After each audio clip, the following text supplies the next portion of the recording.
हम्म। सभी को नमस्ते। आज हम लोग इतिहास विषय के अंतर्गत पाठ 9 स्वतंत्रता युद्ध का अंतिम चरण भाग 1 पढ़ने वाले हैं। पाठ बड़ा है, इसके लिए इसको दो भाग में डिवाइड किया है। आज हम लोग पहला भाग देखेंगे, स्वतंत्रता युद्ध का अंतिम चरण। इस पाठ में हम भारत छोड़ो आंदोलन, भूमिगत आंदोलन, आजाद हिंद सेना का कार्य आदि का अध्ययन करेंगे। 1935 ईस्वी का कानून। इस कानून के अनुसार भारत में अंग्रेज शासित प्रांतों और रियासतों को मिलाकर एक संघराज्य स्थापित करने का प्रावधान किया गया, जहां पे भी ब्रिटिश सरकार का राज था। और जितने भी रियासतें जहां पर राजा महाराजा नवाब लोग थे, उनकी रियासतें, इन सभी को मिलाकर के एक संघराज्य स्थापित करने की बात है। जैसे आज केंद्र शासित प्रदेश और राज्य है, उसी तरह से उस समय संघ राज्य स्थापित करने का प्रस्ताव रखा गया, प्रावधान रखा गया। तदनुसार अंग्रेज शासित प्रदेशों का शासन भारतीय प्रतिनिधियों के हाथों में दिया जाने वाला था। यदि रियासतें संघ राज्य में विलीन हो जाती है तो उनकी स्वायत्तता समाप्त होने वाली थी। अतः रियासतदारों का संघ राज्य में सम्मिलित होने से इनकार करना स्वाभाविक था। परिणाम स्वरूप इस कानून में उल्लिखित संघ राज्य की योजना प्रत्यक्ष में नहीं आ सकती। अब यहाँ पर अंग्रेजों ने एक प्रावधान लाया, प्रस्ताव लाया कि जितना अंग्रेज लोगों का जहां तक शासन है, जिस प्रांत पर शासन है, वह सभी भारतीय प्रतिनिधियों के हाथ में सौंपा जाएगा और जितनी रियासतें हैं उनको भी संघ राज्य में विलीन किया जाएगा। लेकिन रियासत के जो राजा महाराजा थे, पहले से जो चले आई थी परंपरा उनकी, जो नवाब थे, वो सब नहीं चाहते थे कि वो अपना राज्य खत्म करके संघ राज्य में आए। इस तरह से उनका अस्तित्व समाप्त हो जाता है। इसके लिए रियासतदारों ने इस चीज का विरोध किया। प्रांतीय मंत्रिमंडल। प्रांतीय मंत्रिमंडल क्या है? 1935 ईस्वी के कानून से राष्ट्रीय कांग्रेस संतुष्ट नहीं थी। फिर भी इस कानून के अनुसार प्रांतीय विधानसभा के चुनाव में राष्ट्रीय कांग्रेस ने भाग लेने का निश्चय किया। प्रांतीय, अलग अलग प्रांतों में भाषा के हिसाब से, या जैसे भी अंग्रेज शासित प्रदेश थे या रियासतें थी, उसके हिसाब से जब इलेक्शन लेने की बात आई, कांग्रेस तो संतुष्ट नहीं थी। फिर भी उन लोगों ने इस इलेक्शन में भाग लेने का, इस चुनावी प्रक्रिया में भाग लेने का निश्चय किया। 1937 ईस्वी में देश के 11 प्रांतों में चुनाव हुए। उनमें 8 प्रांतों में राष्ट्रीय कांग्रेस को बहुमत प्राप्त हुआ और उनके मंत्रिमंडल सत्ता में आए। अन्य 3 प्रांतों में किसी भी एक दल को बहुमत प्राप्त नहीं हुआ, अतः वहां मिली जुली सरकार बनाई। चुनावी प्रक्रिया क्या है, इसको हम लोग हमेशा न्यूज के माध्यम से, समाचार के माध्यम से देखते हैं। हमारे यहाँ जिस तरह से चुनाव होता है उसी तरह से उस समय भी था। तो 1937 ईस्वी में अंग्रेजों ने चुनाव कराया। इसमें से 11 प्रांतों में चुनाव हुआ। जैसे आज राज्य है, उस समय प्रांत हुआ करते थे। अब 11 प्रांतों में जब चुनाव हुआ तो उसमें से 8 प्रांतों में राष्ट्रीय कांग्रेस को बहुमत प्राप्त हुआ और कांग्रेस सत्ता में आई। अन्य 3 प्रांतों में भी एक भी दल को बहुमत प्राप्त नहीं हुआ, तो वहां पर मिलीजुली सरकार बनाई गई। राष्ट्रीय कांग्रेस के मंत्रिमंडलों ने राजनीतिक बंदियों की कारावास से रिहाई, उदयोन्मुखी शिक्षा का प्रारंभ, दलित समाज के सुधार हेतु उपाय योजना, शराबबंदी, किसानों के लिए ऋण निवारण कानून जैसे लोक कल्याणकारी कार्य। अब 8 प्रांतों में जब कांग्रेस आई, उन लोगों ने बहुत अच्छा कार्य किया। जो भी उस वक्त राजनीतिक बंदी थे, जो अंग्रेजों के खिलाफ लड़ रहे थे, स्वतंत्रता आंदोलन में भाग ले रहे थे, वो सब कारावास में थे, उनको छुड़ाने के लिए कार्य किया। जो शिक्षा व्यवस्था थी उसको बदल करके रोजगार उपलब्ध हो सके, इस तरह की शिक्षा व्यवस्था पर जोर दिया। दलित समाज के सुधार हेतु कई कार्य किए, शराबबंदी जैसे नियम लाए और किसानों के जो ऋण लिया था उन लोगों ने, उसका निवारण किस तरह से किया जाए, उस कर्ज से उनको कैसे मुक्ति मिली, इस तरह के जनहित के कार्य राष्ट्रीय कांग्रेस ने उस समय किए। अब क्रिप्स योजना क्या है? द्वितीय विश्व युद्ध में इंग्लैंड ने जापान के विरोध में अमेरिका का पक्ष लिया था। द्वितीय विश्व युद्ध, प्रथम विश्व युद्ध के बाद द्वितीय विश्व युद्ध, और सबसे खतरनाक विश्व युद्ध माना जाता है, क्योंकि उस समय बहुत ज्यादा, लाखों की जो आबादी थी वो पूरी तरह से समाप्त हो गई, खत्म हो गए लोग। और यहाँ पर इंग्लैंड और जापान के विरोध में अमेरिका का पक्ष। इंग्लैंड और अमेरिका साथ में थे, जापान अलग था। जापानी सेनाएं भारत की पूर्वी सीमा के निकट आ पहुंच गई। यदि जापान भारत पर आक्रमण करता है तो इसका प्रतिकार करने के लिए भारतीयों का सहयोग प्राप्त करना इंग्लैंड को आवश्यक लगने लगा। अब जापान ब्रिटिश के खिलाफ लड़ रहा था, अंग्रेजों के खिलाफ लड़ रहा था, और उस समय भारत में जो सत्ता थी अंग्रेजों की थी, इसलिए जापान को भारत पर आक्रमण करना पड़ा अंग्रेजों के खिलाफ लड़ने के लिए। और फिर इंग्लैंड को भी लगने लगा कि अब भारतीय लोगों का साथ लेना आवश्यक है जापान के खिलाफ युद्ध करने के लिए। फलतः इंग्लैंड के प्रधानमंत्री विंस्टन चर्चिल ने स्टैफर्ड क्रिप्स को भारत भेजा। मार्च 1942 ईस्वी में उन्होंने भारत के विषय में एक योजना भारतीयों के सामने रखी, परंतु इस योजना से किसी भी राजनीतिक दल की संतुष्टि नहीं हुई। इस योजना में पूर्ण स्वाधीनता की मांग का स्पष्ट उल्लेख नहीं था, अतः राष्ट्रीय कांग्रेस ने इस योजना को निरस्त कर दिया। क्रिप्स की इस योजना में पाकिस्तान की निर्मित का समावेश नहीं था, परिणामतः मुस्लिम लीग ने भी इस योजना को ठुकरा दिया। अंग्रेजों को भारतीय सेना की आवश्यकता थी जापान के खिलाफ लड़ने के लिए, उस विश्व युद्ध में भाग लेने के लिए। अतः अंग्रेजों ने उस समय के जो विंस्टन चर्चिल वहां के प्रधानमंत्री थे इंग्लैंड के, उन्होंने अपने एक नुमाइंदे को भेजा, अधिकारी को भेजा स्टैफर्ड क्रिप्स को भारत। और स्टैफर्ड क्रिप्स ने जो योजना लाई थी उसमें कहीं भी भारतीय लोगों को पूरी तरह से आजादी देने की बात नहीं थी। ऐसा कोई उल्लेख नहीं था कि भारत पूर्णतः आजाद होगा। और मुस्लिम लीग को भी यह योजना पसंद नहीं आई, क्योंकि मुस्लिम लोग चाहते थे, मुस्लिम लीग जो संगठन थी, जैसे राष्ट्रीय कांग्रेस थी वैसे मुस्लिम लीग की भी एक पार्टी हुआ करती, उनकी भी इच्छा थी कि उन्हें पाकिस्तान अलग से बना करके मिले। तो इस तरह का कोई प्रस्ताव उसमें नहीं था, इसलिए कांग्रेस ने इसको सिरे से नकार दिया, मुस्लिम लीग ने नकार दिया, क्योंकि उसमें पाकिस्तान का जिक्र नहीं था। यहाँ पर हम देखते हैं क्रिप्स, स्टैफर्ड क्रिप्स भारत आए। उनका मिशन 30 मार्च 1942 को आए थे, अपना जो भी प्रस्ताव था उसको लेकर के गांधी जी के साथ और बाकी लोगों के साथ क्रिप्स ने अपने योजना को बताने का कार्य किया। अब द्वितीय विश्व युद्ध और राष्ट्रीय कांग्रेस। 1939 ईस्वी में यूरोप में द्वितीय विश्व युद्ध प्रारंभ हुआ। तत्कालीन वायसराय लॉर्ड लिलिंग ठगो ने घोषणा की कि भारत इंग्लैंड की ओर से युद्ध में सम्मिलित हुआ है। इंग्लैंड ने यह भी दावा किया कि इंग्लैंड यूरोप में लोकतंत्र की रक्षा करने हेतु युद्ध कर रहा है। तब राष्ट्रीय कांग्रेस ने यह मांग की कि यदि इंग्लैंड का यह दावा सत्य है तो इंग्लैंड भारत को तुरंत स्वतंत्रता प्रदान करे। इंग्लैंड ने इस मांग को पूर्ण करने से इनकार कर दिया। परिणाम स्वरूप नवंबर 1939 ईस्वी में राष्ट्रीय कांग्रेस के प्रांतीय मंत्रिमंडलों ने त्याग पत्र। हम लोगों ने देखा कि 11 प्रांतों में जो चुनाव हुआ था उसमें से 8 प्रांतों में राष्ट्रीय कांग्रेस की सत्ता थी।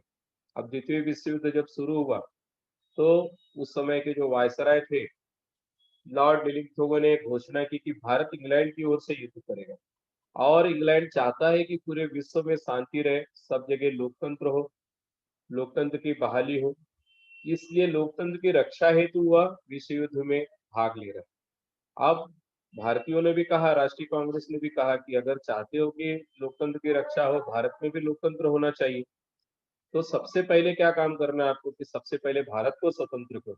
क्योंकि जैसे इंग्लैंड कह रहा था, उसका दावा था कि लोकतंत्र की रक्षा करने के लिए वो लड़ रहा है, लेकिन वह तो भारत पर भी राज कर रहा था, तो भारत को सबसे पहले खाली करना चाहिए, सबसे पहले सत्ता भारतीयों के हाथ में सौंपनी चाहिए भारत की। तो इसके परिणाम स्वरूप राष्ट्रीय कांग्रेस ने जहां जहां पर उनका राज था 8 प्रांतों में, वहां से उन लोगों ने इसके विरोध में त्याग पत्र दे दिया, क्योंकि इंग्लैंड ने उनके प्रस्ताव को स्वीकार नहीं किया। अब इसके बाद भारत छोड़ो आंदोलन शुरू हुआ। क्रिप्स योजना के पश्चात राष्ट्रीय कांग्रेस ने स्वतंत्रता प्राप्ति हेतु प्रखर आंदोलन चलाने का संकल्प किया। 14 जुलाई 1942 ईस्वी को वर्धा में राष्ट्रीय कांग्रेस की कार्यकारिणी ने भारत में ब्रिटिश सत्ता को शीघ्र समाप्त कर भारत को स्वाधीनता देने की मांग करने वाला प्रस्ताव पारित किया। साथ ही यह चेतावनी भी दी गई, यदि यह मांग नहीं मानी गई तो राष्ट्रीय कांग्रेस भारत की स्वतंत्रता प्राप्ति के लिए अहिंसक आंदोलन प्रारंभ करे। हम लोगों ने देखा पहले भी कि किस तरह से गांधी जी सत्य और अहिंसा के पुजारी। 14 जुलाई 1942 में वर्धा में राष्ट्रीय कांग्रेस की जो बैठक हुई उसमें ब्रिटिश सरकार का जो शासन है उसको पूरी तरह से समाप्त करना है, ब्रिटिश सरकार के सामने प्रस्ताव रखना है कि भारत को पूरी तरह से स्वाधीन किया जाए, स्वतंत्र किया जाए। अब स्वतंत्रता प्राप्ति के लिए जब अंग्रेजों ने इनकी मांग नहीं मानी, तो कांग्रेस सरकार, कांग्रेस उस समय जो थी राष्ट्रीय कांग्रेस, उसने देश को आजाद करने के लिए, स्वतंत्रता प्राप्ति के लिए अहिंसक आंदोलन, जिसमें किसी भी तरह की लड़ाई नहीं होगी, हिंसा का उपयोग नहीं किया जाएगा, ऐसे आंदोलन का प्रस्ताव रखा और उसे प्रारंभ करने की बात की।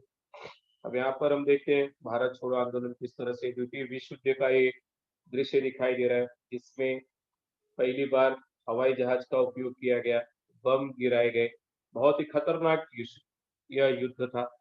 भारतीय सेना ने भी इसमें सहभाग लिया था और लाखों की आबादी समाप्त हुई, मर गए लोग, और पता नहीं कितने लाख लोग, लगभग 40 लाख से भी ज्यादा लोग अपंग हुए, अपाहिज हुए, घायल हुए इस युद्ध में।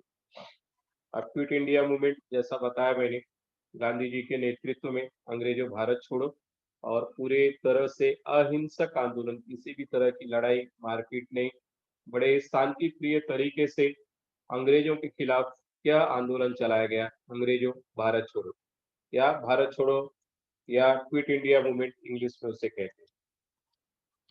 अब भारत छोड़ो प्रस्ताव 7 अगस्त 1942 ईस्वी मुंबई के ग्वालियर टैंक मैदान पर, अगस्त क्रांति मैदान भी जिसे कहते हैं, ग्वालियर टैंक मैदान है, वहां पर यह प्रस्ताव रखा गया। राष्ट्रीय कांग्रेस का अधिवेशन हुआ, इस अधिवेशन के अध्यक्ष थे मौलाना अबुल कलाम आजाद। राष्ट्रीय कांग्रेस की कार्यकारिणी ने वर्धा में अंग्रेज भारत छोड़कर चले जाएं यह प्रस्ताव पारित किया था। उस पर मुंबई के अधिवेशन में अंतिम मुहर लगने वाली थी। 8 अगस्त को पंडित जवाहरलाल नेहरू ने भारत छोड़ो का प्रस्ताव रखा और यह प्रस्ताव प्रचंड बहुमत से पारित हुआ। गांधी जी के नेतृत्व में देशव्यापी अहिंसक आंदोलन प्रारंभ करने का निर्णय लिया गया। गांधी जी ने कहा, इसी क्षण से प्रत्येक स्त्री पुरुष यह मान ले कि वह स्वतंत्र हुआ है और स्वतंत्र भारत के नागरिक के रूप में व्यवहार करे। हम भारत को स्वतंत्र करेंगे अथवा ऐसे भगीरथ प्रयास करते हुए मर तो भी जाएंगे। गांधी जी ने जनता से करेंगे या मरेंगे इस भावना से बलिदान करने के लिए तैयार करने हेतु स्फूर्तिदायी आह्वान किया। यहाँ पर हम देखते हैं कि जैसा प्रस्ताव वर्धा में पारित किया गया था, उसी के आगे का कार्य किया गया मुंबई के ग्वालियर टैंक मैदान में। वहां पे अध्यक्ष थे मौलाना अबुल कलाम आजाद, जिनके नेतृत्व में यह प्रस्ताव पास हुआ। पंडित जवाहरलाल नेहरू ने भारत छोड़ो का प्रस्ताव रखा और सभी लोगों ने इसे प्रचंड बहुमत से यह पारित हुआ और पूरे देश में अहिंसक आंदोलन गांधी जी के नेतृत्व में शुरू हुआ। गांधी जी ने सभी में स्फूर्ति भरने का, जोश भरने का कार्य किया, करो या मरो का नारा दिया। पूरी तरह से भारत को आजाद कराना है, चाहे जो हो जाए, या तो हम आजाद करा लेंगे इस देश को अंग्रेजों से, या हम मर मिटेंगे, ऐसा आह्वान उन्होंने किया। और पूरे जनता थी, भारत की जनता थी, स्त्री पुरुष सभी लोग सहभाग इसमें लेना शुरू किए, सभी लोग उसमें सहभागी हुए, काफी सफल रहा यह आंदोलन। जन आंदोलन प्रारंभ, राष्ट्रीय कांग्रेस के प्रमुख नेताओं को बंदी बनाए जाने का समाचार पूरे देश में फैल गया। क्रुद्ध जनता ने स्थान स्थान पर जुलूस निकाले, पुलिस ने लोगों पर लाठियां चलाई, गोलीबारी की, फिर भी लोग भयभीत नहीं हुए। ब्रिटिश सरकार की दमन नीति का प्रतीक बने कारावासों, पुलिस थानों, रेल स्थानकों आदि स्थानों पर आंदोलकों ने हमले किए। सरकारी कार्यालयों को अपने अधिकार में कर लेने के प्रयास हुए। महाराष्ट्र में चिमूर, आष्टी, यावली, महाड़, गारगोटी आदि अनेक गांव में बच्चों से लेकर बूढ़ों ने जीवटता और अपूर्व धैर्य के साथ किया हुआ संघर्ष अविस्मरणीय रहा। अब जन आंदोलन शुरू हो गया गांधी जी के नेतृत्व में। राष्ट्रीय कांग्रेस के जितने भी बड़े बड़े नेता थे, सभी को जेल में डाल दिया गया, अंग्रेजों ने जेल में डाल दिया। उसके बाद जो जनता थी वो सड़कों पर उतर गई, क्रुद्ध हो गई, जुलूस निकाला गया, पुलिस ने लाठी चलाई, गोलियां चलाई, फिर भी कोई डरा नहीं, जनता डरी नहीं। और जो भी कारावास थे उसको तोड़ने का काम, पुलिस थाने, रेल स्थानक जो अंग्रेजों ने बनाए थे, उन पर तीव्र हमले किए गए। आंदोलन बहुत ही ज्यादा तीव्र होते चले गया। महाराष्ट्र में चीमू, राष्ट्रीय, यावली, महाड़, गारगोटी जैसे स्थानों पर इन गांव में भी बच्चों से लेकर के बूढ़े तक लोगों ने, जो भी जिस उम्र का था, सभी ने संघर्ष किया और यह संघर्ष अविस्मरणीय, हमेशा चिरकाल तक याद किया जाएगा, ऐसा संघर्ष था। अब यहाँ पर दिया है व्यक्तिगत सत्याग्रह। व्यक्तिगत सत्याग्रह अर्थात सत्य के लिए आग्रह करना। और व्यक्तिगत सत्याग्रह अर्थात प्रत्येक व्यक्ति सत्याग्रह के मार्ग पर चले। आचार्य विनोबा भावे जी है। ब्रिटिश सरकार मांगों को लगातार दुर्लक्षित और उपेक्षित कर रही थी, अतः राष्ट्रीय कांग्रेस ने युद्ध विरोधी प्रचार करने का निश्चय किया। इसके लिए निर्णय लिया गया कि सामूहिक आंदोलन न करते हुए प्रत्येक व्यक्ति कानून तोड़ेगा। इसी को व्यक्तिगत सत्याग्रह कहते हैं। आचार्य विनोबा भावे व्यक्तिगत सत्याग्रह के पहले सत्याग्रही थे। इसके बाद लगभग 25,000 सत्याग्रहियों ने व्यक्तिगत सत्याग्रह में सहभागी होकर कारावास सहा। 25,000 सत्याग्रही व्यक्तिगत सत्याग्रह करते हुए जेल में गए, कारावास को भोगे। आचार्य विनोबा भावे जी सबसे पहले सत्याग्रही थे जिन्होंने व्यक्तिगत सत्याग्रह की शुरुआत की। अब यहाँ पर आचार्य विनोबा भावे जी का चित्र है। अब प्रेरणादायी कहानियां बालवीर के ऐसे बालक भी थे आजादी के समय जिन्होंने पूरे जोश के साथ सहभाग लिया स्वतंत्रता आंदोलन में। अब यहाँ पर शिरीष कुमार का योगदान दिया गया है। स्वतंत्रता युद्ध में विद्यालयीन छात्रों ने भी अपना योगदान दिया है। नंदुरबार के एक विद्यालय के छात्रों ने शिरीष कुमार के नेतृत्व में तिरंगा झंडा लेकर जुलूस निकाला, वंदे मातरम के नारे लगाए। पुलिस ने क्रोध में आकर छोटे बच्चों पर भी गोलियां चलाई। इस गोलीबारी में विद्यालय में पढ़ने वाले शिरीष कुमार, लालदास, धनसुखलाल, शशिधर और घनश्याम आदि छात्र बलिदान को प्राप्त। नंदुरबार में यह आंदोलन चला, बालकों के नेतृत्व में विद्यालय के छात्र थे। जब शिरीष कुमार के नेतृत्व में सभी बच्चों ने सहभाग लिया स्वतंत्रता आंदोलन के लिए, उसका नेतृत्व शिरीष कुमार कर रहे थे, लेकिन अंग्रेजों ने जो अंधाधुंध गोलियां चलाई जिसमें ये बच्चे भी मारे गए, उसमें शिरीष कुमार सबसे आगे थे और उनके साथ थे लालदास, धनसुखलाल, शशिधर, घनश्याम। तो इन लोगों के बलिदान को भी भुलाया नहीं जा सकता। 9 सितंबर 1942 का दिन था जब शिरीष कुमार व उनके साथियों ने उस समय वहां पर अपना बलिदान देकर के स्वतंत्रता आंदोलन में योगदान दिया था। अब इसका जो अगला भाग है हम सब अगले कड़ी में पढ़ेंगे, अगले लेक्चर में। धन्यवाद सभी को।